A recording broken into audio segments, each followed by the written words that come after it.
Guys good morning. So guys मैं आज लेके आई हूँ विज़न का टेस्ट सीरीज़। ठीक है, पॉलिटी की ही है। मैं सबसे पहले पॉलिटी की कवर करूँगी। तो चलिए स्टार्ट करते हैं। मेरी स्पीड थोड़ी तेज़ रहेगी, अगर आपको देखनी है ना आप थोड़ी कम स्पीड पे देख लेगा। ठीक है, तो चलिए स्टार्ट करते हैं। Consider the following statement regarding the direct democracy. Direct democracy की बात करिए। It is a form of government where all citizen participate through their representative. नहीं, थ्रू देयर रिप्रेजेंटेटिव तो इनडायरेक्ट डेमोक्रेसी में करते हैं। जैसे इंडिया में डायरेक्ट डेमोक्रेसी में क्या करते हैं, बंदे खुद ही सारे के सारे खुद ओवरऑल क्या करते हैं, सिटीजन खुद ही पार्टिसिपेट करते हैं। Gram panchayat in India can be considered as an example of direct democracy. No, gram panchayat में भी क्या होता है ना, वो क्या है, एक सरपंच को चुनते हैं या फिर जो 5 मेंबर की कमेटी है उनको चुनते हैं कि वो on the behalf of village क्या करती है, उनको रिप्रेजेंट करती है। ठीक है, तो ये क्या है, डायरेक्ट डेमोक्रेसी का नहीं है। नो डाउट ग्राम पंचायत क्या है, इज़ एन इंस्टेंस, एक इंस्टेंस लाया गया था कि हम डायरेक्ट डेमोक्रेसी की तरह काम करें, लेकिन वो एक तरह की नहीं है। ठीक है, तो दोनों स्टेटमेंट क्या है इसमें इनकरेक्ट है।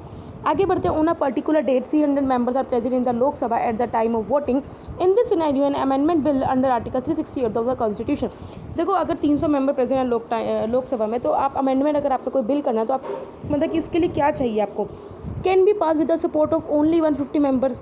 नहीं, can not be pass without the support of at least 273 members. ये बिल्कुल बात सही है। अगर आपको बिल को सिंपल मेजोरिटी से भी पास करना है तो 1/2 इंटू द 545 आप कर लो। ठीक है, तो कितनी होगी, 273 होएगी। तो 273 सीट्स तो कम से कम आपको वोट चाहिए ही चाहिए। तो इस वजह से बी ऑप्शन है वो करेक्ट है। आगे बढ़ते हैं। Which of the following directive principles can not be challenge for violating the right to equality under article 14। देखो, आर्टिकल 14 को वायलेट करने के लिए कौन से जो डीपीएस हैं उनको चैलेंज नहीं कर सकते। Equitable distribution of the community and material sourcing, equal pay for equal work for men and women, preventing the concentration of wealth. ठीक है, देखो 25th कॉन्स्टिट्यूशन अमेंडमेंट एक्ट 1971 का जब आया था तो उसमें ये बोला था कि जो आर्टिकल 39B है और आर्टिकल जो ये 39C है, सॉरी ये प्रिवेंटिंग द कंसंट्रेशन ऑफ, ये क्या है, ओवरराइड करता है ओवर द आर्टिकल 14।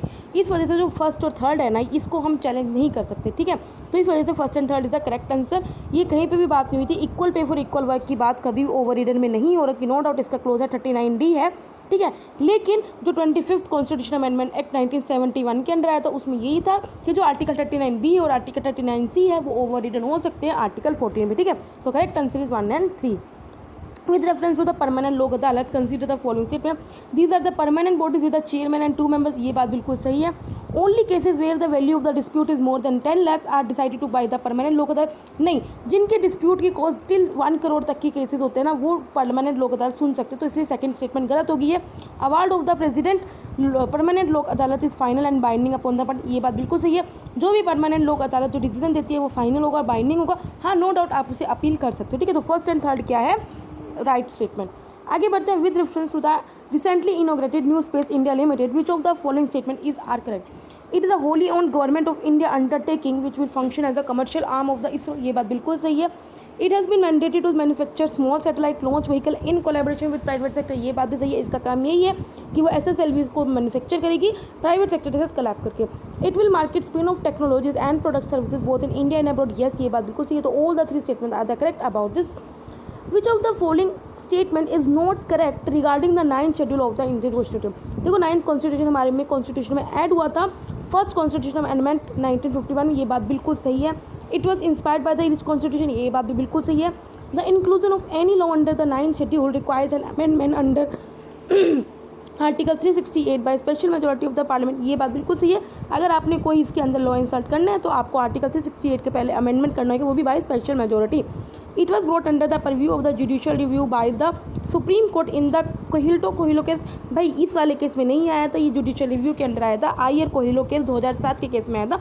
इस वजह से ये डी स्टेटमेंट वो करेक्ट हो गई, सॉरी इनकरेक्ट हो गई। तो हमसे क्या पूछा था, इनकरेक्ट स्टेटमेंट ही पूछी थी। तो आंसर डी क्या है, इसमें करेक्ट है।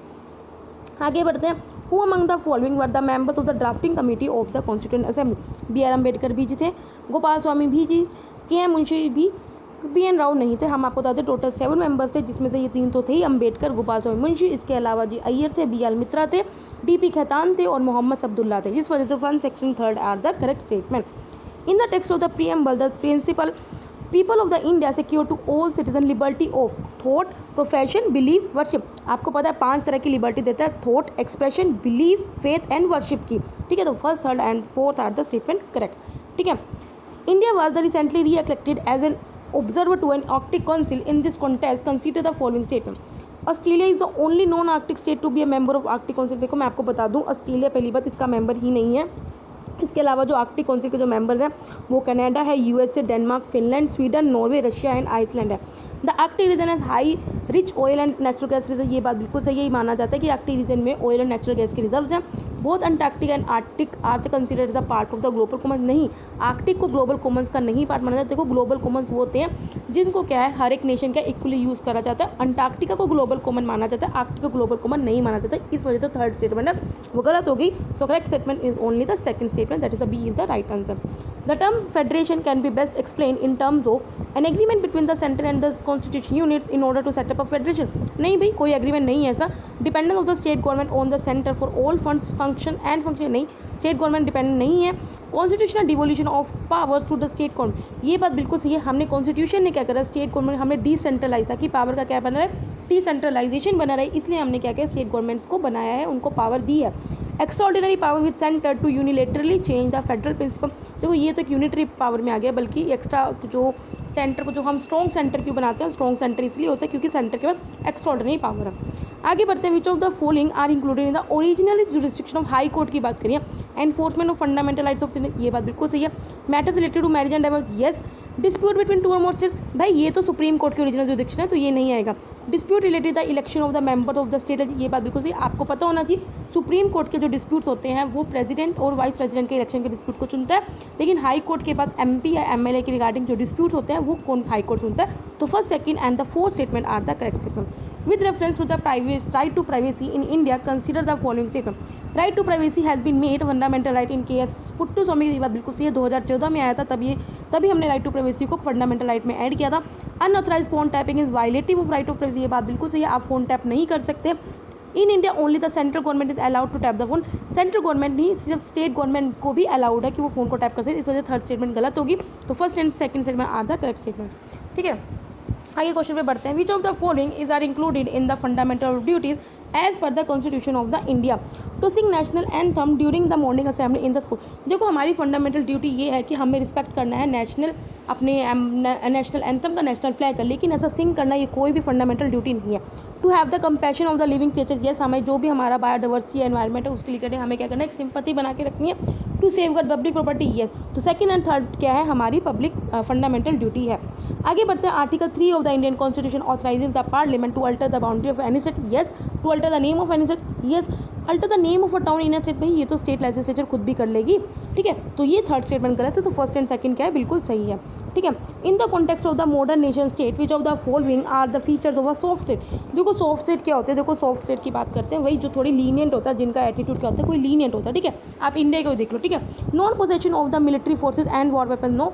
Poor enforcement of the rule of law, ठीक है, ये बात बिल्कुल सही है, क्योंकि सॉफ्ट स्टेट उन्हीं को बोलते हैं, इनका लीनियंट एटीट्यूड होता है, ये रूल ऑफ लॉ को इतने अच्छे से क्या कर सकते हैं, एनफोर्स नहीं कर पाती। ठीक है, और ये मेनली वो होती हैं जिनके पास डज नॉट पोसेस और minimal possession of the military force होता है। ठीक है, तो second statement is only the right answer. आगे बढ़ते हैं, a person X voluntary acquires the citizenship of a foreign state under the constitution of India which of the following process he does disqualified from the whole. मैं किसी ने foreign की क्या citizenship ले ली, अब वो किस चीज़ के लिए डिस्क्वालीफाई होगा, प्रेसिडेंट के लिए ऑफकोर्स होगा, किसी भी स्टेट लेजिस्लेटिव काउंसिल मेंबर नहीं बन सकता, नहीं बन सकता, बिल्कुल सही है। ऑफिस ऑफ द IAS, ये बात बिल्कुल सही है, क्योंकि इन तीनों में केस में क्या है, हमें जो इंडिया का सिटीजन होना चाहिए वो बंदा। ठीक है, तो ये तीनों के तीनों केस में क्या है, वो नहीं ले सकता। ठीक है, which of the following statement is correct about the gram nyayalaya. Gram nyayalaya are establish by the high court in consultation with the state government. देखो ये उल्टा हो गया, ग्राम न्यायालय को एस्टेब्लिश कौन करता है, state government in consultation with the high court, इस वजह से ये स्टेटमेंट गलत हो गई। ग्राम न्यायालय will be presided only by retired जज ऑफ हाई कोर्ट, नहीं, ग्राम न्यायालय को प्रिसाइड किया जाता है न्यायाधिकारी के द्वारा, वो भी स्टेट गवर्नमेंट के द्वारा अपॉइंट किया जाता है in consultation with the high court. In civil disputes gram nyayalaya shall not be bound by the Indian Evidence Act 1870, ये बात बिल्कुल सही है। जो ग्राम न्यायालय हैं वो अपना प्रिंसिपल ऑफ नेचुरल जस्टिस पे काम करती हैं, तो third statement is the correct answer. आगे बढ़ते हैं, article 35 gives the parliament to have the powers to make laws prescribe punishment for which of the following offences. Untouchability, yes. Trafficking of the human being and force labour, yes. Restriction और abrogating the application of the fundamental right to member of the arm forces. ठीक है, तो ये तीनों cases क्या है, बिल्कुल सही हैं, जहाँ पर आर्टिकल 35 पार्लियामेंट को क्या देती है, पावर देती है। आगे बढ़ते हैं, right to free movement of which of the following is are defined in an article 19। Individual within the country, individual across national borders, movement of the goods within the country. देखो article 19 में ये है कि आपको है, आप movement to travel anywhere within the country. आप within the country आपको क्या है, फ्रीडम है। अक्रॉस नेशनल बॉर्डर आपको कोई फ्रीडम नहीं है, ना आप मूवमेंट ऑफ गुड्स भी कोई फ्रीडम नहीं है, ठीक है। तो आप only first statement is the correct statement. आगे बढ़ते हैं। With reference to the PM Kisan consider the following statement under the scheme income support of ₹6,000 per year in the 3 equal instalment will be provided. ये बात बिल्कुल सही है। It is only available to farmer families who collectively own cultivable land up to 2 hectare. नहीं, ये सभी जिन farmer के बाद लैंड होल्ड करता है उन सबको क्या है, ये सपोर्ट दी गई है। इस वजह से ये स्टेटमेंट गलत हो गई है। The scheme to be implemented as a central sector scheme with 100% financial support by the central government. ये बात बिल्कुल सही है। ये पूरी सेंट्रल सेक्टर स्कीम है, 100% कौन, सेंट्रल इसको गवर्नमेंट फंड कर रही है। तो first and third statement are the correct, ठीक है। ये थोड़ा गलत हो गया, ठीक है। फर्स्ट एंड थर्ड स्टेटमेंट क्या है, बिल्कुल करेक्ट है। आगे बढ़ते हैं। In the context of the Indian polity consider the following statement best describe the term fraternity. Fraternity को क्या करते हैं, it refers to the formation of collective consciousness leading to the unity and integrity of the nation. It refers to the voluntary sharing of the collective burden by the individuals for the welfare of society. It refers to an attitude of the men of the respect and reverence toward the fellow man. देखो भाई यही क्या है, fraternity को collectively define करता है। It refers to the assurance of mutual tolerance toward all. नहीं, तो ये जो राइट स्टेटमेंट किया है इसका सी है, that is it refers to an attitude of respect and reference toward the fellow man. आगे बढ़ते हैं। With reference to the economic census of India 2019 consider the following statement. It is the complete count of all the Indian establishment located within and outside the territory of. नहीं, सिर्फ जो within the territory of India उसी को हम count करते हैं, outside को नहीं करते। इस वजह से स्टेटमेंट गलत होगी। It is conducted by ministry of commerce and. नहीं, ये कंडक्ट किया जाता है ministry of statistics and programme implementation के द्वारा। ये भी स्टेटमेंट इस वजह से गलत होगी। It will cover establishment in the non farm sector including household and. ये बात बिल्कुल सही है। तो third statement is the only the correct statement. With reference to the recently released Food Safety and Standards Regulation 2018, consider the following statement. They ban the use of recycled plastics and newspaper for wrapping of food particles. ये बात बिल्कुल सही है।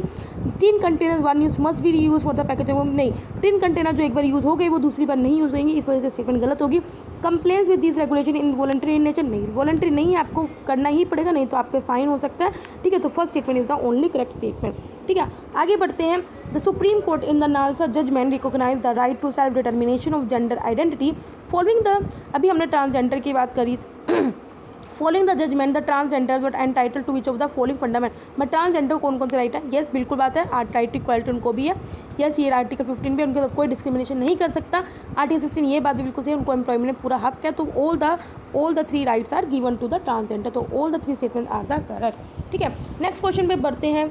With reference to the Indian membership of the Commonwealth of the nation, consider the following statement. By its membership, India acknowledge the allegiance to the British Crown. नहीं, अभी अगर India Commonwealth का member है डजेंट मीन कि वो elegance है British crown पे। तो कॉमनवेल्थ नेशन में आपको ऑलरेडी बता चुकी हूँ, कॉमनवेल्थ नेशन में वो लोग मेंबर हैं जो ऑलरेडी एक बार कभी ना कभी ब्रिटिश की कॉलोनीज रह चुके हैं, ठीक है। तो इसमें क्या जो पहला स्टेटमेंट वो गलत है। इफ़ द किंग और queen of the England visit the India he और she will not be entitle to the any president over the president of India. बिल्कुल बात सही है, आप आओ विजिट करो, इसका मतलब ये नहीं कि हम आपको कोई एंटाइटल करेंगे, ठीक है। तो second statement is the correct answer, ठीक है। आगे बढ़ते हैं। The Christ church call to action. अगर आपने PT 365 करंट अफेयर्स की होगी तो आपने पढ़ा होगा कि क्रिस्ट चर्च जो कॉल टू एक्शन है वो रिसेंटली जो न्यूज़ में देखी गई थी, इज एन इनिशिएटिव। किसका इनिशिएटिव था? To establish the international understanding and cooperation of नहीं, to address the issue of the violent extremist content. Yes, जो ऑनलाइन का टेररिज्म फैलता है या ऑनलाइन जो एक्सट्रीमिस्ट की भावना फैलती है, हमें उस इशू को एड्रेस करना। तो Christ church call to action इसी के लिए था, ठीक है। बाकी ना ऑयल प्राइसेस का स्टडी ऐसा कुछ नहीं था, ना हांगकॉन्ग की ऑटोनॉमी को सपोर्ट करने का, ठीक है। आगे बढ़ते। Consider the following statement with regard to the fundamental right. President on the advice of the council of ministers can impose reasonable restriction on the fundamental right of citizen. नहीं भाई, अगर आपने कोई भी फंडामेंटल राइट ऑफ सिटीजन पे restriction लगानी है तो आपको क्या करना कर, या तो कोई लॉ लेके आओ या तो किसी को अमेंड करो, ठीक है, तभी आप रिस्ट्रिक्शन लगा सकते हो। बिना काउंसिल ऑफ मिनिस्टर के एडवाइस पे प्रेसिडेंट नहीं कर सकता। Parliamentary body decide upon the reasonableness of the restriction place on the fundamental right of citizen. तो ये तो जुडिशरी डिसाइड करेगी ना कि जो रिस्ट्रिक्शन लगाई है वो कितनी रीजनेबल है या नहीं, ठीक है। तो ये दोनों स्टेटमेंट क्या है, गलत है, ठीक है। आगे बढ़ते हैं।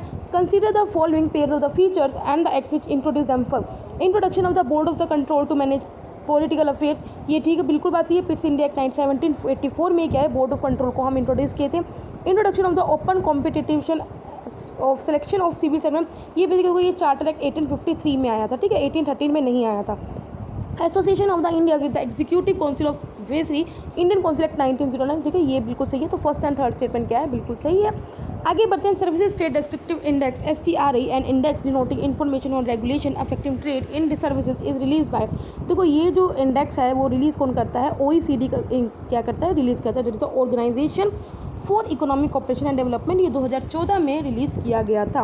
रिसेंटली जो DRDO ने अभी सक्सेसफुली टेस्ट किया है अभ्यास का, कहाँ से, चांदीपुर ओडिशा से किया है, वो क्या है, nuclear power submarine of the Scorpion class नहीं, high speed spontaneous flight on yes, light, तो अगली तो स्टेटमेंट गलत ही होगी, लाइट वेट कॉम्बैट चॉपर भी नहीं है, ना इंटरकॉन्टिनेंटल बैलिस्टिक मिसाइल, ये क्या है, हीट, इसे हम बोलते हैं अभ्यास हीट, लिखते हैं आगे, high speed autonomous flight drone, ठीक है। आगे बढ़ते हैं, the justiciability of the fundamental rights and the non justiciability of the DPSP an essential feature of the Indian constitution has been adopted from which of the following constitution. देखो ये है ना, हमने आयरलैंड के कॉन्स्टिट्यूशन से लिया है कि जिसमें हमने क्या करा, फंडामेंटल राइट्स को जस्टिसेबल इन नेचर है, जबकि हमारी जो DPSP है वो नॉन जस्टिसेबल इन नेचर है, ये हमने आयरलैंड के कॉन्स्टिट्यूशन से बोरो किया है।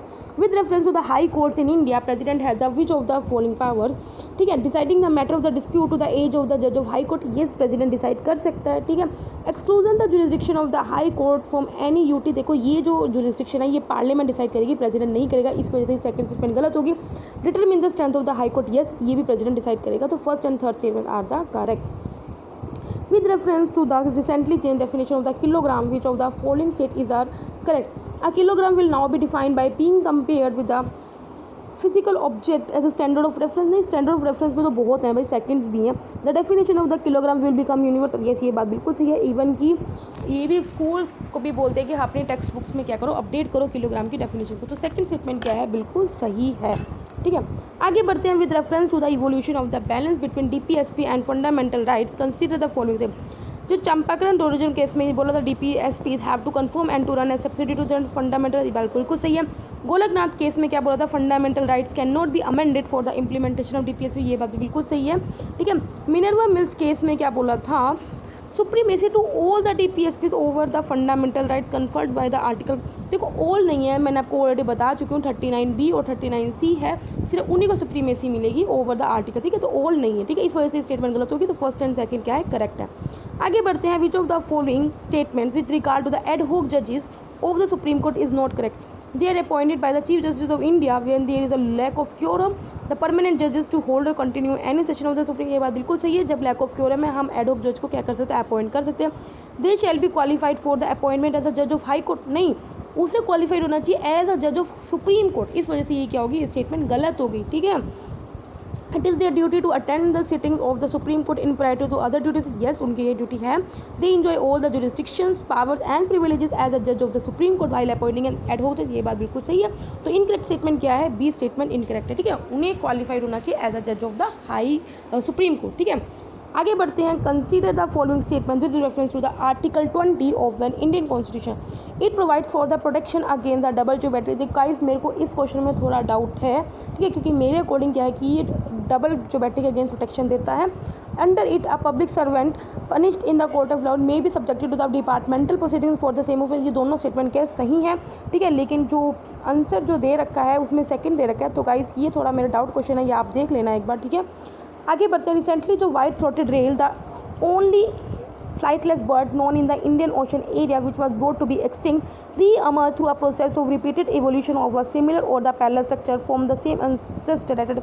इस प्रोसेस ऑफ इवोल्यूशन को क्या बोलते हैं, इस प्रोसेस ऑफ इवोल्यूशन को इटरेटिव इवोल्यूशन क्या बोलते हैं, ठीक है। तो इस नेक्स्ट क्वेश्चन में पढ़ते हैं, which of the following state was were a UT before attaining statehood, state बनने से पहले कौन से स्टेट्स हैं जो पहले यूटी रह चुकी हैं, मणिपुर, सिक्किम, हिमाचल प्रदेश। देखो मणिपुर रह चुके हैं, हिमाचल प्रदेश रह चुके हैं, सिक्किम नहीं रही, ठीक है, तो Manipur and the Himachal Pradesh 1 and 3 are the correct answer. आगे बढ़ते हैं, with reference to the ongole cattle recently seen in the news, consider the following statement, it is an indigenous breed of the drought animal native to the Andhra Pradesh, yes, बिल्कुल बात सही है। जो ओंगले पुले possess resistance to both foot and mite disease and mad cow disease, ठीक है, दोनों statement क्या है, बिल्कुल सही है, ठीक है। आगे बढ़ते हैं, how is parliamentary form of the government different from the presidential form, it enables cooperation between the legislature and the executive while ensuring complete power separation. तो ऐसे बात बता दूँ, ऐसा नहीं है, ठीक है। प्रेसिडेंशियल फॉर्म में क्या होता है, उनमें क्या कंप्लीट सेपरेशन रहता है, जबकि पार्लियामेंट्री फॉर्म में क्या होता है, कहीं ना कहीं कोऑर्डिनेशन बना रहता है। It ensures collection as well individual responsibility, ये बात बिल्कुल सही है। It generally ensures political homogeneity of the executive, ये बात बिल्कुल सही है, पार्लियामेंट्री फॉर्म में क्या है, पॉलिटिकल होमोजेनिटी होते हैं। तो second and third statement are the correct statement. Which of the following statement regarding equal protection of law is provided under the Indian constitution is not correct. Equal subjection of equal subjection of all the person of the ordinary land administered by the ordinary law code, yes. Similar application of the same laws to be all persons who are similarly situated, no. Absence of special privileges for any person, yes. So first and third are the correct statement. Recently there has been a focus on exploring the possibility of the mining graphite along the India-China border. In this context consider the following statements. Arunachal Pradesh the highest graphite deposit in the country, ये बात बिल्कुल सही है। India the largest producer of graphite, नहीं, fourth largest है, largest नहीं है, तो सेकंड स्टेटमेंट गलत होगी। तो first statement is the only correct statement. Which of the following statement is correct with respect to the fundamental rights under part 3 of the Indian constitution. The fundamental rights are mean for promoting the ideals of the social and economic democracy, ठीक है। देखो ऐसा नहीं है, उसके लिए तो भाई हमारे DPSP भी है, ठीक है। ये तो हम के जस्टिसेबल इन नेचर है, ठीक है। इसमें हम क्या करते हैं, दे आर सार्कोस्टिक इन नेचर, नहीं भाई, इसको हम अमेंड कर सकते हैं, बस बाकायदा ये है कि हमें बेसिक स्ट्रक्चर इसको नहीं छेड़छाड़ करनी। Their application to the members of the arm forces can be abrogated by the president. देखो अगर कोई एप्लीकेशन आर्म फोर्सेज के मेंबर्स पे नहीं होनी तो वो पार्लियामेंट डिसाइड करेगी ना, प्रेसिडेंट नहीं करेगा, ठीक है। इस वजह से ये गलत है। तो none of the statement A, B, C are the correct, ठीक है। तो with reference to the foreigner tribunals consider the following statement. They are the statutory bodies set up under the Citizenship Act 1955। देखो मैं बता दूँ ये constitutional bodies हैं और ये किसके अंडर है, फॉरेन ट्रिब्यूनल एक्ट 1946 के अंडर है। Each foreign tribunal must be headed by serving जज ऑफ हाई कोर्ट। देखो जो फॉरेन ट्रिब्यूनल को जो हेड किया जाएगा वो एक जुडिशियल बंदा होना चाहिए, जिसको कोई रिटायर्ड जुडिशियल बंदा हो सकता है, जिसको जुडिशियल में एक्सपीरियंस हो 7 साल का, ठीक है। तो ये जरूरी नहीं है कि हाई कोर्ट के द्वारा करे, तो इस वजह से ये स्टेटमेंट गलत होगी। Currently foreign tribunal have been set up only in Assam, देखो ये बात बिल्कुल सही है। तो third statement is only the correct statement. अभी आपको यह याद रखना कि फॉरेन ट्रिब्यूनल कहाँ पे है, असम में है।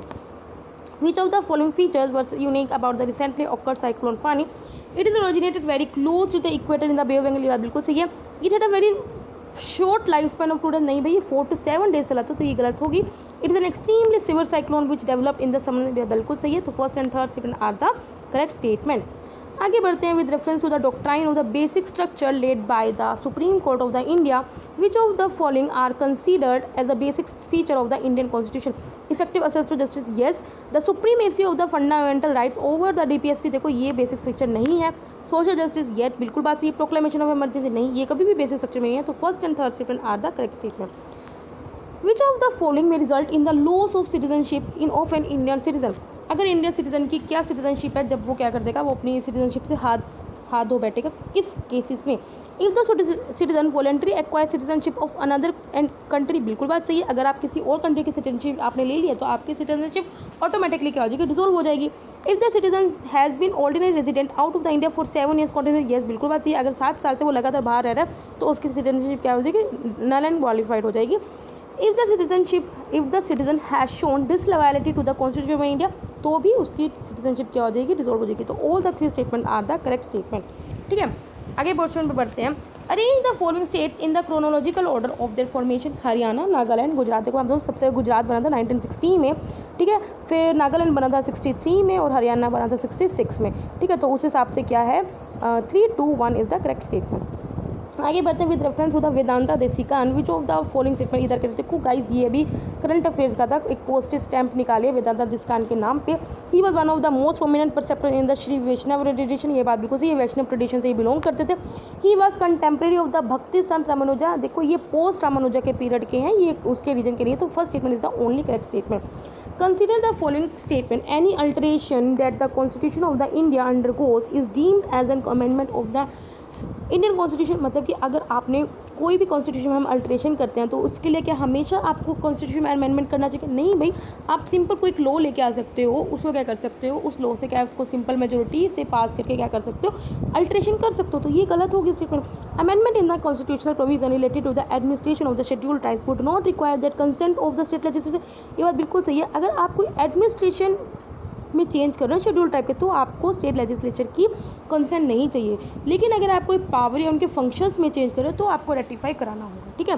तो statement second is the only correct statement. India and a neighboring country are having a maritime border dispute which can be resolved without India have to cede any of the territories such a settlement can be effective. देखो कोई neighbouring country का हमारा dispute चल रहा है और हमें कोई भी ना टेरिटरी देनी है ना कोई लेनी है, तो अब डिस्प्यूट रिजोल्व हो रहा है, तो हमें कैसे सेटलमेंट करेंगे।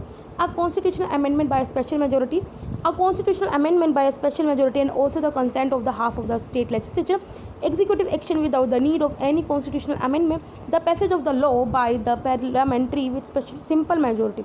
देखो मैं बता दूं, अगर कोई भी टेरिटरी का लेना देना नहीं हो रहा तो क्या है, हम सिंपल एग्जीक्यूटिव एक्शन से क्या कर सकते हैं, डिस्प्यूट को रिजोल्व कर सकते हैं without the need of any constitutional amendment. लेकिन अगर आप टेरिटरी ले रहे हो या दे रहे हो तो हमें क्या करना है, हमें कॉन्स्टिट्यूशनल अमेंडमेंट करना पड़ेगा, वो भी स्पेशल मेजोरिटी के साथ, ठीक है। तो इसमें क्या, हमें कोई टेरिटरी नहीं लेने जा रही, इस वजह से क्या है, executive action without the need of any constitutional amendment is the right answer. आगे बढ़ते हैं। Consider the following statement, a constitutional bench is a constituted and always presided by the CGI. No, ऐसा बात नहीं है। The constitution provide that a constitutional bench must consist of minimum of 9 bench जजेस of the supreme court. देखो minimum 5 जजेस होते हैं, 9 जजेस नहीं होते, इस वजह से स्टेटमेंट गलत होगी। Petition questioning election of the vice president shall be posted before the constitutional bench of the supreme court. ये बात बिल्कुल सही है, ठीक है। तो third statement is the right answer. In the context of the human right which of the following is the most appropriative description of the term negative right. Term negative rights को कौन अप्रोप्रिएट डिस्क्राइब करता है, right that required judicial intervention in order to be realize, set of the right which a certain group which is army is not entitled to exercise, rights that require others to abstain from interfering with individual actions, right which put an application on others to provide some benefit to the right of others। तो भाई ये जो पहले ये सब क्या positive rights में है, सिर्फ एक सी स्टेटमेंट है, ये नेगेटिव राइट्स में है, जहाँ पे right that require others to abstain from interfering with individual actions। जो objective of the government of India act 1915 का था, उसका क्या था, increase the number of non official members in the central legislative assembly, lay the foundation of the representative of popular government in their no, consolidated all the preceding acts of the parliament concerning petition। ये बात बिल्कुल सही है, इसका M यही था, जो भी ऑलरेडी इसके एक्ट्स हैं उनको मर्ज कर दिया जाए, कंसोलिडेट कर दिया जाए, ठीक है। तो ये स्टेटमेंट क्या है, बिल्कुल स्टेटमेंट सही है। आगे बढ़ते हैं। With reference to the different political system consider the following. Plutocracy, kleptocracy, technocracy क्या होता है, देखो हम सीधा बात करते हैं। टेक्नोक्रेसी एक सिस्टम ऑफ रूल होता है जो टेक्निकल एक्सपर्ट्स के द्वारा होता है। क्लेप्टोक्रेसी में क्या होता है, जो मेनली सिस्टम ऑफ रूल होता है वो mainly by political corrupt people होता है। प्लूटोक्रेसी में क्या होता है, system of rule by the wealthy people, ठीक है।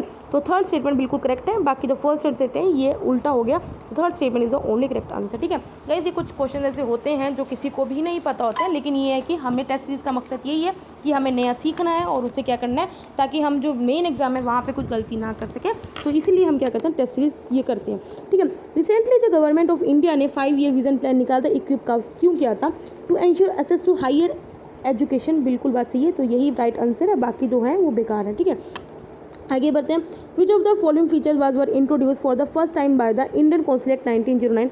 Non official majority in all the provincial legislative council, बिल्कुल बात सही है। Power to move resolution on any matter of the general public interest and to divide the council upon time, बिल्कुल बात सही है। Office of the vice president at both the centre and the province, yes vice president के office को दोनों पे centre और province पे क्या करा था, एस्टेब्लिश किया था। सेपरेट इलेक्टोरेट फॉर मुस्लिम, ठीक है। तो ये चारों के चारों स्टेटमेंट बिल्कुल सही हैं।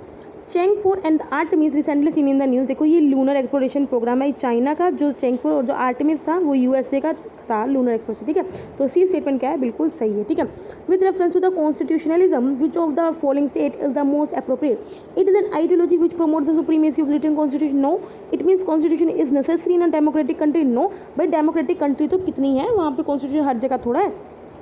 It denotes the principle that the government derive its authority from a body of fundamental law and limited by it। ये बात बिल्कुल सही है कि कॉन्स्टिट्यूशन का मतलब यही है, जो गवर्नमेंट अपनी पावर ले रही है वो फंडामेंटल बॉडी से ले रही है और वो लिमिटेड भी है इसी की वजह से। It means that the constitution must provide certain inalienable right to citizen, ऐसी बात नहीं है, तो only C statement is the correct statement. आगे बढ़ते हैं। With reference to the contempt of the court consider the following statement, both the supreme court and the high court derive their contempt power from the Indian constitution, ये बात बिल्कुल सही है, दोनों को दोनों कॉन्स्टिट्यूशन से पावर लेते हैं। The expression scandalising the court comes under the civil code, नहीं, सिविल कंटेम्प्ट के अंदर स्कैंडलाइजिंग में आप कुछ वायलेट कर रहे हो तो वो क्रिमिनल कंटेम्प्ट में आ रहे हैं, इस वजह से ये गलत हो गई है। Contempt of the court is included in the appellate jurisdiction of highlight, नहीं भाई, और उसकी अपनी ओरिजिनल जुरिस्डिक्शन है, ठीक है। तो first statement is the only correct statement. The beginning of the parliamentary system in India can be traced back to the which of the following acts। तो मैं आपको बता दूं पार्लियामेंट्री सिस्टम हमारा 1853 में ही स्टार्ट हो गया था, जब हमने क्या कर दी थी, अलग अलग एग्जीक्यूटिव और लेजिस्लेटिव बॉडीज़ का फंक्शन अलग अलग कर दिए थे, ठीक है। आगे बढ़ते हैं। Which of the following provision in the Indian constitution are associated with reservation. Reservation भाई हम 15 में भी देते हैं, आर्टिकल 15 में भी, आर्टिकल 16 में भी हम SC ST OBC को वो दे रहे हैं। आर्टिकल 335 में आपको पता है कि हम क्या करते हैं, जो SC ST को हम कहाँ पे वो भी एजुकेशन या में क्या करते हैं, हम उन्हें रिजर्वेशन देते हैं। तो all the 3 statement are the correct, ठीक है। With reference to the masala bonds consider the following. देखो मसाला बॉन्ड्स क्या होते हैं, रुपी डिनोमिनेटेड बॉन्ड्स हैं। हम मेनली क्या करते हैं, फॉरेन में इशू करते हैं ताकि हम वहाँ से क्या है फंड इकट्ठा कर सकें, ठीक है। It can be subscribe only by the multilateral and the regional financial institute where India is member. देखो पहली बात, जो कंट्रीज FATF या फिर जो एक और ऑर्गेनाइजेशन IOCSO उनका मेंबर है वो सब्सक्राइब कर सकती हैं। Money raise through these bonds can be use for the purchase of land and investment in capital. में ये बात बिल्कुल गलत है, जो इसमें मनी इन्वेस्ट हुई है आप उससे लैंड नहीं परचेज कर सकते, ना ही इसको शेयर मार्केट में इन्वेस्ट कर सकते। Recently Maharashtra became the first Indian state to tap into the market for the masala bond. नहीं, केरला बनी है, ठीक है, महाराष्ट्र नहीं। तो तीनों स्टेटमेंट क्या गलत हैं, ठीक है। आगे बढ़ते हैं। Which of the following bodies enjoy constitutional status and are the non permanent in nature. देखो इंटरस्टेट काउंसिल क्या है, आर्टिकल 262 है, 263 सॉरी, आर्टिकल 263 और ये नॉन परमानेंट नेचर, ये बात बिल्कुल सही। फाइनेंस कमीशन भी आर्टिकल 280 है और क्या है, नॉन परमानेंट नेचर है, ठीक है। हर 5 साल बाद अपने प्रेसिडेंट क्या है उनको अपॉइंट करते हैं। डिलिमिटेशन कमीशन आर्टिकल 82 में आता है और ये भी क्या है, नॉन परमानेंट इन नेचर है, ठीक है। तो स्पेशल ऑफिसर ये क्या है, ये कॉन्स्टिट्यूशन बॉडी है लेकिन ये परमानेंट इन नेचर है, ठीक है। तो 4th नहीं है, बाकी 1 2 3 है, ठीक है। लेकिन देखो गाइस मैं आपको बता रही हूँ विजन की जो मैगजीन में इसके पीछे क्या है, सिर्फ फर्स्ट और सेकंड का करेक्ट आंसर बताया हुआ है। डिलिमिटेशन कमीशन को उन्होंने स्टैट्यूटरी बताया हुआ है, अपनी स्टेटमेंट को पता नहीं क्या कर रखा है, या तो आप ये इसलिए 64th क्वेश्चन को आप एक बार खुद से देख लेना, ठीक है। आगे बढ़ते हैं। Which of the following principles provisions find mention in both the DPSP, जो DPSP और फंडामेंटल दोनों में मेंशन है। Protection of environment for yes दोनों में मेंशन है। डेवलपमेंट ऑफ साइंटिफिक टेम्पल, देखो ये फंडामेंटल ड्यूटी में मेंशन है। Promotion of spirit of common brother, ये भी सिर्फ ड्यूटी में मेंशन है।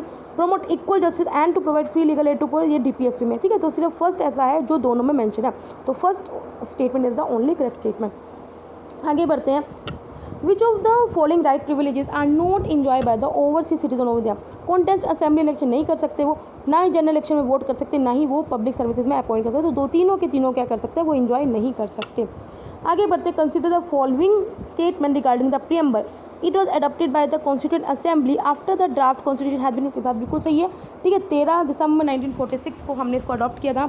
It was not voted upon bye the constituent assembly, तो ये गलत है, इसको हमने डिस्कस किया था पूरा, और जो भी अमेंडमेंट भी लोगों ने रिकमेंड किए थे वो अलग बात है कि हमने कुछ अमेंडमेंट नहीं किया था, तो इस वजह से ये बात गलत है। तो first statement is the only correct statement. Consider the following statement with reference to the state reorganisation in India after the independence.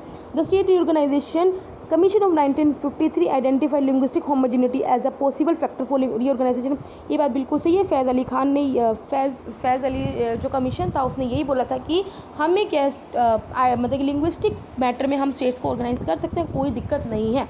The state reorganisation act of 1956 advocated one language one state as the sole basis for the, नहीं as the sole basis तो हमने नहीं किया था, हमने कहा था कि हम कर सकते हैं, बट इसका डजंट मीन कि सोल बेसिस था। Odisha was the first linguistic state to has been created under, नहीं आंध्र प्रदेश पहली स्टेट थी जिसको हमने क्या बना था, स्टेट ऑर्गेनाइजेशन। तो सेकंड एंड थर्ड स्टेटमेंट बिल्कुल गलत होगी, तो फर्स्ट स्टेटमेंट क्या, only the correct answer. With reference to the fundamental right which of the following is are prohibited under article 23। Under article 23 क्या है, child trafficking of the prohibition of trafficking of the humans, ठीक है। Child labour तो यार देखो article 24 में, तो इस वजह से गलत होगी। Compulsory service for the public, पर गलत है, फिर कंपल्सरी सर्विस करने लगे तो किसी भी बंदे को वो कर देंगे, कंपल्सरी तो सिर्फ वही करेगा ना जो पब्लिक एम्प्लॉय होगा, ठीक है। देवदास सिस्टम, हाँ ये गलत है, ठीक है, ये एक तरह का ट्रैफिकिंग सिस्टम हो गया, ठीक है। तो only third statement is the correct statement. With reference to the family court, consider the following statement. Parties have no legal right to be represented by legal practitioner, ठीक है। फैमिली कोर्ट्स में parties क्या है, legal practitioner के through represent नहीं करती, तो बात बिल्कुल सही है, ठीक है। आई मीन ये सही है, तो इसको तो यस करना। हाँ, an appeal against the court order shall lie to the high court. देखो ये गाइस ये बहुत इंपॉर्टेंट बात है और ये बात बिल्कुल सही है। जो इन कोर्ट्स की जो अपील है वो सिर्फ आप हाई कोर्ट में कर सकते हो, ये नहीं कि आप डिस्ट्रिक्ट कोर्ट पे चले जाओ, ठीक है। तो ये बात बिल्कुल सही है, तो both the statement are the correct. आगे बढ़ते। Consider the following statement regarding the objective resolution. It was introduce by doctor BR Ambedkar, नहीं भाई डॉक्टर नेहरू के लेके आए थे, ये तो गलत होगी ना। It laid down the security of liberty and equality as one of the fundamental constitutional से, आपको पता है ऑब्जेक्टिव रेजोल्यूशन ये हमारा प्रीएम्बल बना, तो ये बात बिल्कुल सही है। It declare the people of India as the source of all the power and authority of sovereign and independent, ये बात बिल्कुल सही है। तो second and third statement are the correct statement, ठीक है। आगे बढ़ते हैं। While the Constituent Assembly declared the inclusion of the term socialist, it was omitted at a later stage from the original text of the preamble. Which of the following statement best describe the reason for, मतलब क्यों क्यों आप चाह रहे थे कि socialist जो term है वो प्रेम्बल में ऐड ना हो, क्यों आप ऐसा चाह रहे थे, ठीक है। बिकॉज आप देख लो चारों स्टेटमेंट आप पढ़ सकते हो, ठीक है। फिर हम बताते हैं, it was omitted an account of the strong influence of the American capital system, नहीं ऐसा नहीं था।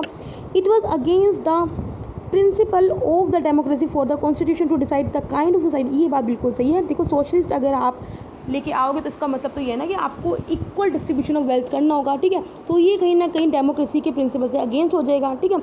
तो बाकी जो स्टेटमेंट हैं गलत है, ठीक है, ये आप पढ़ लेना खुद। आगे बढ़ते हैं, in the context of the Indian constitution the unity of the trinity, जो डॉक्टर बी आर अम्बेडकर ने बोला यूनिटी ऑफ ट्राइनिटी, उन्होंने ये बोला था लिबर्टी इक्वलिटी फ्रेटर्निटी, उन्होंने ये बोला था कि liberty without equality and fraternity इस कुछ नहीं है, equality without liberty and fraternity भी कुछ नहीं है, और फ्रेटर्निटी विदाउट लिबर्टी इक्वलिटी भी कुछ नहीं है। अगर तीनों के तीनों इकट्ठे एग्जिस्ट करते हैं तभी क्या है यूनिटी ऑफ ट्रिनिटी को इन्होंने इस तरह से एक्सप्लेन किया था, ठीक है। आगे बढ़ते हैं, which of the following parts of the constitution reveal the asymmetric federal character of the Indian.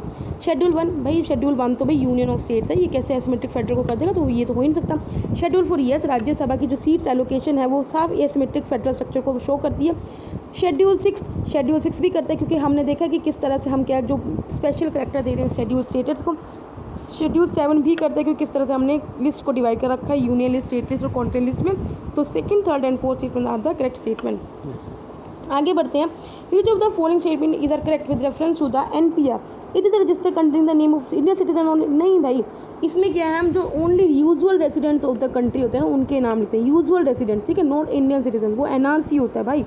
The NPR database contains the demographic as well as biometric part, ये बात बिल्कुल सही है। फर्स्ट स्टेटमेंट गलत है, सेकंड स्टेटमेंट बिल्कुल सही है, तो second only is the correct answer. Consider the following states with reference to the inclusion of the princely states at the time of independence. At the time of independence, only 5% of the princely states had joined the, नहीं भाई 552 states थी principal, जिसमें से 549 states ने India को join किया था।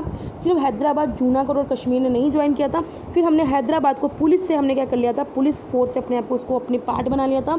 जूनागढ़ को हमने क्या कर लिया था, बाय मीन्स ऑफ रेफरेंडम उसको पार्ट बनाया था, ये बात बिल्कुल सही है। जबकि कश्मीर को हमने एज एन इंस्ट्रूमेंट ऑफ असेशन से अपना पार्ट बनाया था, ठीक है। तो second statement is the only correct answer. Which of the following fundamental rights are available against the action of both the state as well as private individual? No discrimination on the basis of his or race, बिल्कुल बात सही है। Abolition of untouchable, बिल्कुल बात सही है। Prohibition of human trafficking, yes. Prohibition of child labor, yes. So all the four statements are the correct. आगे बढ़ते हैं, the essentiality doctrine form the basis of which of the following provision of the Indian constitution, article 14, 15, article 23 and 23, article 44, article 25 and 24। तो हम आपको बता दें जो essentiality doctrine है वो होती है that are so essential to the religion, तो it basis the provision of article 25 and article 26 of the Indian constitution. आगे बढ़ते हैं, which of the following features was borrowed by the Indian constitution from the American due process of law, नहीं भाई American constitution में तो procedure established by law है, हमारे तो ड्यू प्रोसेस ऑफ लॉ है, ठीक है। Vice president as the chairperson of the, ये हमने बोरो किया है। इंटीग्रेटेड जुडिशरी नहीं, आपको पता है वहाँ पे जो फेडरल करेक्टर है पूरा, तो वहाँ पे सबकी जुडिशरी अपनी इंडिपेंडेंट है। तो हमारा second statement is the only correct statement. With reference to the preventive detention, देखो प्रिवेंटिव डिटेंशन की बात हो रही है, पनेटिव डिटेंशन की बात नहीं हो रही है। Consider the following state, it is mandated to inform the detain of the ground of arrest before he she is taken into the custody, नहीं देखो पनेटिव डिटेंशन में हम उसको बताते हैं कि अरेस्ट का क्या मैटर है, प्रिवेंटिव ने हम नहीं बताते। It is compulsory to produce the detain person before a magistrate within 24 hour, देखो फिर ये बात होगी, ये पनेटिव डिटेंशन में, प्रिवेंटिव डिटेंशन में नहीं है। ये है प्रिवेंटिव डिटेंशन में हम किसी को भी 3 महीने से ज़्यादा डिटेन करके नहीं रख सकते, और अगर रखना है तो आपको एक बोर्ड वो बैठेगा, वो सोचेगा कि हाँ यार जरूरी है तो बैठेगा, ठीक है। तो दोनों स्टेटमेंट क्या है इसमें गलत है। आगे बढ़ते हैं, consider the following statement regarding the constituent assembly, it repeal the Indian independence act of 1947 by the passage of objective resolution in it first session, बात बिल्कुल सही है। It was considered as a sovereign body by the Mahatma Gandhi, बिल्कुल बात सही है, ठीक है। Which of the constitution is are not correct, दोनों करेक्ट नहीं है, ठीक है। तो neither both one and both माने दोनों की स्टेटमेंट क्या है, करेक्ट नहीं है, ठीक है। महात्मा गांधी ने तो बल्कि इसको सॉवरेन बॉडी बिल्कुल नहीं माना था, क्योंकि महात्मा गांधी तो कहते थे कि क्या हो मतलब कि सब लोग वो इस तरह से कोई कंसंट्रेशन नहीं चाहते थे कि किसी में हो, तो ये दोनों के दोनों स्टेटमेंट क्या हैं गलत है, ठीक है। आगे बढ़ते हैं, in the context of the collegium system consider the following statement, collegium is a 5 member body that assist in appointment of जजेस ऑफ द हायर जुडिशरी, आपको पता है कि एक चीफ जस्टिस होते हैं और 4 क्या होते हैं जजेस होते हैं, वो क्या करते हैं डिसाइड करते हैं जजेस को अपॉइंटमेंट, तो बात बिल्कुल सही है, 5 मेंबर बॉडी होते हैं।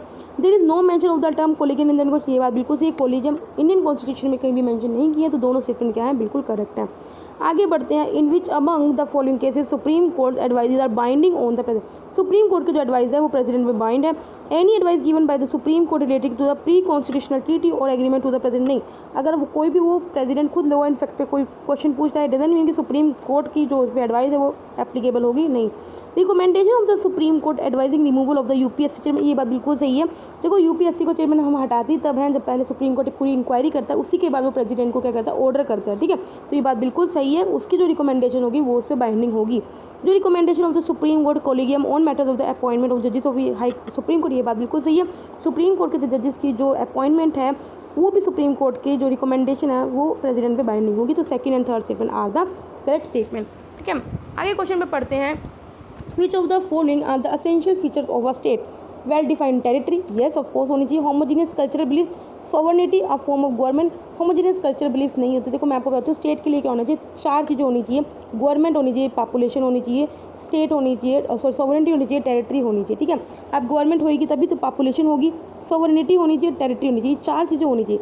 अब यार हमारा इंडिया भी तो स्टेट है, हमारी क्या सबके होमोजीनियस कल्चर प्लीज है। नॉर्थ ईस्ट को देख लो, उनका कल्चर अलग है, साउथ का कल्चर अलग है, नॉर्थ का कल्चर अलग है, ठीक है। तो ये जरूरी नहीं है। तो first third and fourth are the correct statement, ठीक है। Which among the following recently become the first mention to declare climate emergency. देखो बॉय ये किसके रिलेटेड क्वेश्चन है, ये करंट से रिलेटेड क्वेश्चन है। तो यूनाइटेड किंगडम पहला कंट्री है जिसने क्लाइमेट इमरजेंसी डिक्लेयर किया है। Freedom of speech and expression in any democratic polity ensures which of the following proper functioning of the democratic process by giving way to public opinion, yes. Self development and fulfilment of individual personalities, yes. Reflects and reinforce pluralism, ये बात बिल्कुल सही है। First second and third. देखो pluralism क्या होता है कि हर एक जो कल्चर है या हर एक रिलीजन है, ठीक है, हर एक लैंग्वेज को आपने क्या करना है, इक्वली रिस्पेक्ट देना, ठीक है, यही होता है। तो all the three statement are the correct. As per the clause 5 in Article 15, state can make special provisions by law for the advancement of any socially and educationally backward classes of citizens or the scheduled caste or the scheduled type, insofar as such special provisions related to the admission to the educational, मतलब कोई भी जो है हम special provision बना सकते हैं SC ST के लिए या OBC के बच्चों के लिए किस एजुकेशनल इंस्टीट्यूशन में। Aided private education, yes. Unaided private education, yes. Minority educational, नहीं, माइनॉरिटी एजुकेशनल इंस्टीट्यूट में हम रिजर्वेशन नहीं देते। तो only first and second are the correct answer. Which of the following violate the principle of the separation of power? Members of Parliament, local area development। देखो ये scheme कभी भी separation of power को violet नहीं करती, ठीक है। जो MPLAD स्कीम आपको पता है, ये MPs को क्या है, कुछ फंड एलोकेट किया जाता है कि वो अपनी जो कॉन्स्टिट्यूएंसीज में कोई भी डेवलपमेंट करवा सकते हैं। Judiciary inclusion of executive in a non majority capacity in the commission for appointment of judiciary. Of course ये तो सेपरेशन ऑफ पावर का वायलेशन है ना। जुडिशरी के अपॉइंटमेंट में अगर एग्जीक्यूटिव इंटरफेयर कर रही है तो वो साफ साफ क्या है, वायलेशन है। तो ये स्टेटमेंट बिल्कुल सही है। Authority of the parliament to decide on the question and consequent punishment over breach of. देखो प्रिविलेज का अगर कोई ब्रीच हो रहा है तो वो कौन करेगा, वो काम तो जुडिशरी करेगी ना, पार्लियामेंट खुद नहीं कर सकती उसमें, ठीक है। तो ये दोनों के दोनों स्टेटमेंट में क्या कहीं ना कहीं हम क्या कर रहे हैं, जो सेपरेशन ऑफ पावर को वायलेट करें। तो सेकंड एंड थर्ड क्या है, बिल्कुल करेक्ट स्टेटमेंट है। एक मिनट सॉरी यार, पीछे का एक क्वेश्चन रह गया है। Right to equality under article 14 mention which of the following equal pay for equal work for men and women. देखो ये DPSP का आर्टिकल 39D है, आर्टिकल 14 में ये मेंशन नहीं है। Equality before, yes. Equal protection of laws, yes. So second and third are the correct statement. आगे बढ़ते हैं, with reference to the memory of the world programme which of the following statement is are correct. It seeks to preserve the documentary heritage in various parts of the world, yes बिल्कुल बात सही है। और UNESCO के द्वारा establish किया गया, ये बात दोनों बात बिल्कुल सही है। तो both 1 and 2 are the correct statement. In the context of the constitutional history of the India, which among the following report bills are published earlier? देखो स्वराज बिल सबसे पहले हुआ था 1895 में, बाकी जो नेहरू रिपोर्ट है 1928 में हो रखी है, कॉमनवेल्थ 1925 में हो रखा है, कराची रिजोल्यूशन 1931 में हो रखा है। तो सबसे पहले कौन सा हुआ, स्वराज बिल पब्लिश हो रखा है। Recently, the region remained submerged for the weeks during the Kerala floods. Kerala government had designed to replicate Room of the River projects of the Netherlands government. In this region, the region is famous for its below sea level farming system. देखो ये अगर आपने current affairs पढ़े होंगे तो आपको पता होगा, ठीक है। वो कुट्टा नाड़ उसको फेमस रीजन है, ठीक है। आगे बढ़ते हैं। The constitution has made which of the following provision to safeguard and the ensure the independence of the supreme court. Supreme court के इंडिपेंडेंस को क्या प्रोविजन हैं जो इस इंडिपेंडेंस को शो करते हैं? It is the freedom to appoint itself, yes. Its jurisdiction can not be curtailed by the parliament, बिल्कुल बात सही है। रिटायर्ड जजेस are prohibited from the practice after, ये बात बिल्कुल सही है। रिटायर्ड जजेस क्या कर सकते हैं? रिटायरमेंट के बाद प्रैक्टिस नहीं कर सकते। नो डाउट वो किसी और ऑफिस में अपॉइंट हो सकते हैं। They are eligible for reappointment but not eligible to practice, ठीक है। तो all the three statement are the correct statement. With reference to the NEFT and the RTGS, consider the following. Both NEFT and RTGS facilitate the transfer of funds on a real time. देखो RTGS में क्या है, जब भी आप पैसा भेजोगे एकदम से ट्रांसफर हो जाएगा, लेकिन NEFT में ऐसा नहीं है, वो 24 घंटे का समय लेता है, 23 या 24 घंटे का समय, ठीक है। तो ये स्टेटमेंट गलत है। With the minimum transfer value under the RTGS is 1 rupee and it is ₹2 less under NEFT। देखो मैं आपको बता दूँ, RTGS में मिनिमम 2 लाख चाहिए, NEFT में मिनिमम कोई ट्रांजेक्शन नहीं है उसका price. And while NEFT was introduce by RBI, RTGS was introduce by the national payment corporation of India. मैं आपको बता दूं NEFT और RTGS दोनों RBI के द्वारा इंट्रोड्यूस किए गए हैं, जबकि जो IMPS है वो national payment corporation of India के द्वारा क्या किया गया, इंट्रोड्यूस किया गया। तो ये स्टेटमेंट क्या गलत है? तो तीनों की तीनों स्टेटमेंट क्या गलत है, तो none are the correct statement, ठीक है। Consider the following statement regarding the DPSP in the Indian constitution. It is the duty of the state to apply these principle in making law, yes बिल्कुल बात सही है। The DPSP are like the instrument of the institution enumerated in the government of India act 1932। ये बात बिल्कुल सही। जो DPSP है, जो GOI एक्ट 1935 में था, वो उसके इंस्ट्रूमेंट ऑफ इंस्ट्रक्शंस की तरह ही है। तो both statement are the correct, ठीक है। आगे बढ़ते हैं। With reference to the Manav human atlas initiative, consider the following statement. Guys ये करंट अफेयर्स का क्वेश्चन है, ठीक है। It aims at creating a database network of all the teachers in the human body from the available scientific literature, बिल्कुल बात सही है। It is funded by the MHRD, no, it was funded by the department of biotechnology under the department of science and technology. So this statement is incorrect. Only students pursuing post graduation are eligible to take part in them, नहीं, जो graduation के final year में है वो भी इस project में part ले सकते हैं। इस वजह से सेकंड एंड थर्ड स्टेटमेंट वो इनकरेक्ट है। So only correct statement is the first. With reference to the global facility for disaster reduction and recovery, consider the following statement. It is a global partnership that helps the developing countries reduce their vulnerable to natural hazards and climate change, बिल्कुल बात सही है। It is a grant funding mechanism managed by the World Bank, ये बात बिल्कुल सही है। तो दोनों के दोनों स्टेटमेंट क्या है, बिल्कुल सही है। With reference to the technical textile, which of the statement is not correct की बात कर रहे हैं। These are the functional fabrics which have the wide ranging application in various industries, yes बिल्कुल बात सही है। गवर्नमेंट ऑफ इंडिया ने 100% FDA अलाउड किया हुआ अंडर ऑटोमेटिक रोड, ये बात बिल्कुल सही है। The technical textiles contribute more than 30% of the textile industry in India, भाई 11% है, 30% नहीं है, तो ये स्टेटमेंट गलत हो गई है। तो क्या पूछा, नॉट करेक्ट, तो नॉट करेक्ट क्या, सिर्फ थर्ड करेक्ट है, थर्ड स्टेटमेंट ऐसी है जो इनकरेक्ट है। With reference to the removal of जजेस of the supreme Court, consider the following statement. Provision of the removal of the जजेस is taken from the government of India Act 1920, नहीं भाई हमने तो US के कॉन्स्टिट्यूशन से लिया हुआ है, ये गलत होगी statement. The motion for the removal of जजेस lapse on the dissolution of Lok Sabha, नहीं, ये डिसोल्यूशन नहीं होगा, ठीक है। तो neither one neither two are the correct statement, ठीक है। Last question, consider the following statement regarding the citizenship by descent. Descent से अगर आपने सिटीजनशिप लेनी है तो क्या जरूरी है, it can be acquired by both person born in and outside the India. देखो ये सिर्फ आउटसाइड द इंडिया जो बच्चा बोर्न हुआ है वो सिटीजनशिप ले सकता है, जो इन इंडिया अगर कोई बोर्न हुआ है तो वो तो सिटीजनशिप बाय बर्थ ले सकता है ना। तो इस वजह से ये स्टेटमेंट करेक्ट इनकरेक्ट हो जाएगी। For a person to acquire the citizenship both his parent must be citizens of India at the time of this. देखो आइदर ऑफ हिज पेरेंट्स है, बोथ ऑफ हिज पेरेंट्स नहीं है, तो ये दोनों के दोनों स्टेटमेंट के गलत है। तो नाइदर वन है neither two are the correct. So guys ये हमने जो विजन का टेस्ट था ये कंप्लीट कर लिया। अगर आपको अच्छा लगे तो लाइक कर देना। देखो मेरा मेनली जो टेस्ट कराने का मेरा मेन यही है कि आप लोगों की रिवीजन हो जाए, ठीक है। और मेरा इसके पीछे कोई एम नहीं है, तभी मैं थोड़ा हाई स्पीड में कराती हूँ। आप स्पीड स्लो करके देख सकते हैं, ठीक है। बाय बाय गाइस, तब तक के लिए बाय बाय, टाटा।